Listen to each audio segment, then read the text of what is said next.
Hi there! In this video, I will show you how to connect these Sony WF-1000XM5 headphones to the Android phone.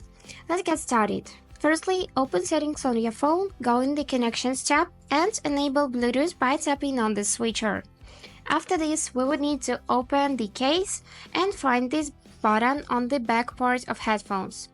Press and hold it until you'll see that this indicator will light up blue. It will take you about 5 seconds, so let's just wait. Here it is, and now we can find it in the list of available devices. Or you can see this automatic window pops up, so we just need to tap the button Connect and wait a couple of seconds till it will be connecting to the phone. And that's it! Now our headphones are connected to the phone because we can see it in the list of paired devices and the status connected. So that was all for now. Hope this video was useful for you and thank you so much for watching.